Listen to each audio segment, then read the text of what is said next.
seconds, and then I'll get started and then I'll introduce you guys. Okay. We click on got it. Yep. All right, we are live on Facebook on this Giving Tuesday. I just want to provide an update. We have around $5,500 that we've raised, which with the matching donation is $11,000. So that is thrilling. Thank you all so much for your generosity. I'm over here feverishly tabulating donations between live sessions. So again, for those of you who are just tuning in, excuse me, my name is Kelly McClelland, and I am the program manager for the First Response Outreach Program at the Truck Safety Coalition, which I come to honestly as also the family member of truck crash victims. I will share my story a little bit later today. But I am one of us, I guess I could say, one of you all who have been affected by a tragedy like this. So today on Giving Tuesday, we have asked our volunteers and board members. Oh, I'm not sure. Oh, we're live on Facebook. Sorry, somebody's sending me messages saying that it's not working. Oh, okay. But I think it is. Let me just double check that I'm live in the right place. All right. And then we will keep on going. Sorry about this, everyone. No. Let me just look at our page.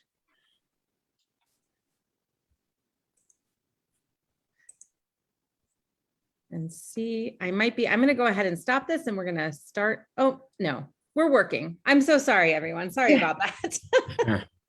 Hey. Anyway, as I was saying, I don't remember what I was saying, but we are here with our volunteers, Anna Guardipee and Paul Huffman. And as the person who does essentially all of the first response outreach, I have what I've come to feel very strongly is an honor to meet people at their darkest hour and offer the support and the light that was offered to us, to my family when our crash happened. And Paul and Anna are folks that I had the pleasure to connect with through that pain. And I'm just now so grateful that they're part of our community. So Paul and Anna, take it away. Thank you, Kelly. So I think the best place to start is, how did Truck Safety Coalition become a part of our lives? On October 27th, my best friend of 20 some years, Jennifer Burton, and I were leaving Charlotte, North Carolina after celebrating the baptism of my granddaughter with friends and family in Charlotte, North Carolina. We were on Interstate 77 in a construction zone. Traffic had come to a complete stop, and Jenny and I were sitting in the construction zone when a distracted truck driver was on his cell phone and crashed into the back of us at 45 miles an hour. He did not realize traffic had stopped until he heard the crash.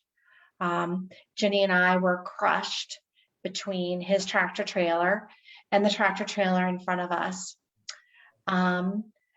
We were both airlifted to Wake Forest Hospital. Jenny never regained consciousness and ultimately passed because of her injuries 6 days later. I spent a month in that hospital fighting, trying to recover from my injuries. My back was broken in 2 places. All of my ribs were broken arm, punctured lungs, and the list goes on and on. But I was left paralyzed from the waist down, and ultimately left there 30 days later, and then spent 30 days in a nursing home, and then 30 days in patient rehab facility. It was during this time that Paul started talking about the Truck Safety Coalition. So Paul, I'll let you take it from there. After that after that horrible day in 2019, I was shuttling back and forth between Roanoke, Virginia, where we live, and Wake Forest Baptist Hospital. That was attending to Anna, and Anna received a letter in the mail from the Truck Safety Coalition. It actually was from Kelly, who, through her resources, had found out about this crash, and had sent a letter to Anna, recognizing and offering any assistance that the Truck Safety Coalition could do. I telephoned and talked to Kelly. At that point, personally, my personal story is I felt kind of lost. I wasn't sure what to do, what resources were available. Anna was fighting for her life there in Wake Forest, and instead Jenny had just passed away. And through talking with Kelly, it gave me a sense of hope that we were not alone, that there were other people that were in similar situations, and that they could provide some help and some guidance. We had many questions. I knew that when Anna was a fighter, she was going to fight out of this. It took her 10 months before she could move back into her home after the crash. But the way her home was, it was not suitable for her to move back. She couldn't even get into the front door in a wheelchair. And so there were lots of accommodations that were going to have to be done to her home before she could move back in. Myself and our company kind of took that challenge on to help any way that we could. Kelly and the Truck Safety Coalition was so great in that, sending pictures, sending videos of previous homes that had been accommodated for wheelchair people with spinal cord injuries, and it gave us a great starting place of what we needed to look for. So during those 10 months, this was during the COVID, so everything was in slow motion at that point. After Anna had completed her in-house rehabilitation, her acute rehabilitation, she still could not move into her house. Her house was not ready for her, so she had to move into an assisted living facility until we could finish up the house. And that whole process, again, was 10 months. But during that help from the TSC was invariable.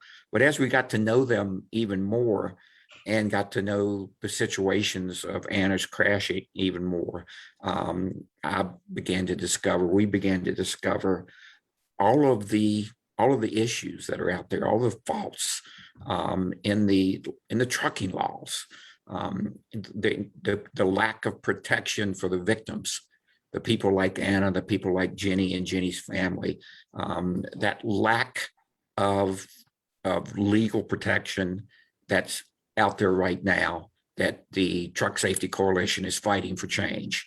I discovered all of the needs for the change. It was simple things like the minimum insurance requirements for over-the-road tractor trailers. There is not enough insurance that Anna's going to need for the rest of her life. That money is just not going to be there. It was not Anna's. She didn't do anything wrong. She was coming back from her child's baptism, obeying the laws, stopping on the interstate in a construction zone when a tractor trailer who was using the phone crashed into the back of her. But yet she is going to struggle now trying to live the rest of her life with the financials that she's going to require.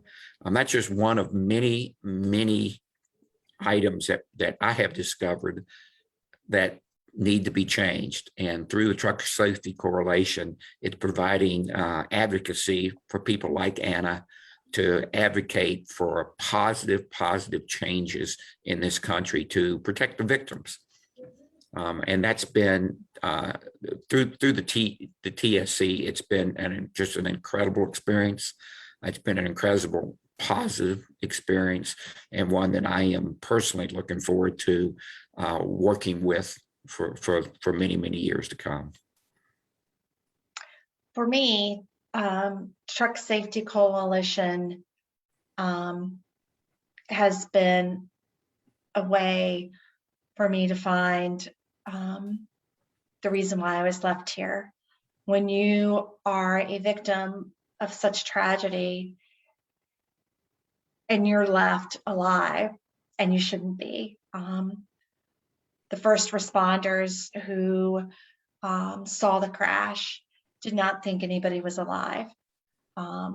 And I was told, and I know we use these terms so often after events like this, that it almost becomes, it doesn't really, it seems trite, I guess, but I was told that I was a miracle, that I shouldn't have lived. And for all those months fighting to get some kind of mobility back, I kept thinking, why am I here? What is my purpose? And Truck Safety Coalition is a way for me to find my purpose. It's a way for me to be a voice for Jenny. And it's a way for me to be a voice for all the other victims, to try and help to prevent this tragedy from happening again. And to try and help other victims of this tragedy to, as Kelly put it, be there for them in their darkest hours. So I know that on Giving Tuesday, we all, there's so many wonderful organizations out there to give to, and I recognize this, but I truly hope that people will think about giving to Truck Safety Coalition, because this is an organization that is fighting to keep our roadways safe. And every single person out there on Facebook today can be impacted by the same thing that impacted Jenny and I. So we're fighting hard to keep this from happening to other people's families and friends. And we need the money to continue our efforts. So I hope people out there will consider giving to Truck Safety Coalition. Thank you so much for sharing that with us. I'll never forget when I think the first conversation Paul and I had, he said, Anna's a fighter. So I know that once she's, through the sort of critical phase of this, she's going to want to fight. She's going to want to come to DC. She's going to want to do all of this stuff. And when, I also remember at some point talking with Paul and hearing that that Anna and Paul led a campaign to ensure that the driver was appropriately charged. And so anytime now that I talk with someone and they're struggling with, there's no accountability, I say, let me connect you with Anna.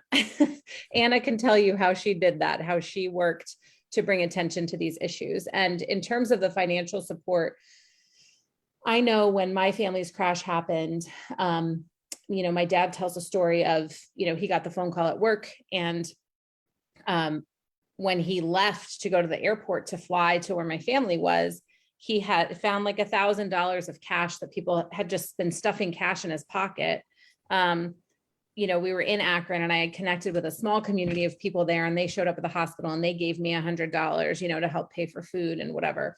And so what I want to say is your contribution today will help somebody. So maybe it's not your friend or your loved one, but if you think about what you would do in that situation when someone and care about finds out that this horrible tragedy just happened and they have no idea what they're facing, that you would absolutely give them some money to help with something. Well, offer that support now in advance so that we're here for them when that happens. And it doesn't discriminate, these crashes, these tragedies, they happen to anyone and everyone, celebrities, people of all religious denominations and political affiliations, and it doesn't matter. We're all on the road. We're all, at risk of having this happen to us. So please consider donating. We really can use your support. And thank you so much, Paul and Anna. And we will be back at noon with who is coming up next. Let me just check my schedule here. We'll be back at noon with founding member of PAT, Parents Against Tired Truckers, which is the other organization that comprises the Truck Safety Coalition. Daphne Iser will be here with us to tell her story and sort of the origins of our organization. So thank you all so much. Please donate. See you all soon.